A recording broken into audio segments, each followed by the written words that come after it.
The computer floppy disk was first introduced in 1970. The same year, MotorWeek's home road course waved the green flag for the very first time. Now, the way we store data is still shrinking while one of our favorite venues keeps growing. So buckle up as Zach Maskell goes over the edge for a 45th birthday celebration at Summit Point. Take me home, country roads, to a place called Summit Point Motorsports Park. Nestled in the hills of West Virginia, this is my kind of theme park. Get ready for an overload of fun, as we do just about everything I could have asked for in one day. You know, the variety adds to their learning, and that's what we're here for. We couldn't think of a better way to celebrate the 45th anniversary of the complex than to check out the 3 separate road courses and everything else they've got on tap. Our first stop, laps around Summit Point, Maine with Chris White. It started out as just a small little racetrack designed for European-style road racing. 1 decade later, an SCCA club racer and 1970 Formula V world champion bought the complex.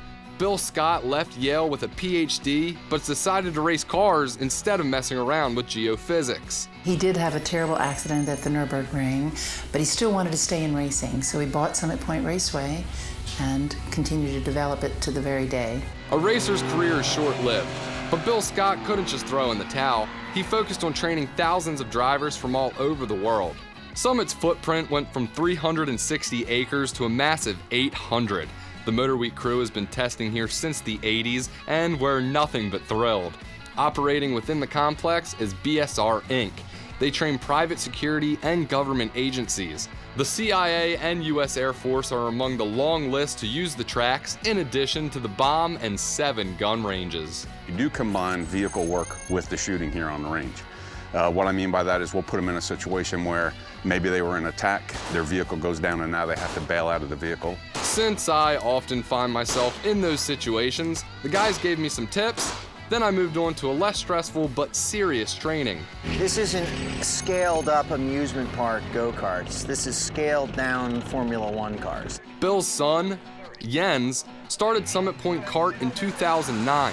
He now helps 20,000 people a year develop their track skills. This is the real deal, as evident by their 24-hour endurance races with teams coming from all over the U.S. If you beat somebody out here, that's because you're a better driver. 13 horsepower karts, 20 turns, and 1,300 total feet of track will have you grinning bigger than the Grinch. I was trying to get the tail end to kick out, but instead headed over to Jefferson for some real sideways action. Home of Drift Nirvana, Summit has welcomed the drifters of the East Coast. 2014's Formula Drift Pro 2 champ Dan Rapper Savage is always grabbing some seat time. Drift Nirvana events pull people from all over, so we've had South Carolina, from Rhode Island, we've got a person from Philly here today, so I mean, from 40 miles to down the street to 1,000 miles away, it's pretty cool what kind of crowd we bring. Rapper's supercharged V8 swapped RX-8 was still en route from California, but we still had a blast in his practice car that has an 1/8 of the horsepower. Just past the tree lines, the rally and off-roading guys were slinging some dirt around. This is a place where Tom Cruise and Paul Newman practiced for Days of Thunder, a place that has a replica of the Nürburgring's famous carousel turn.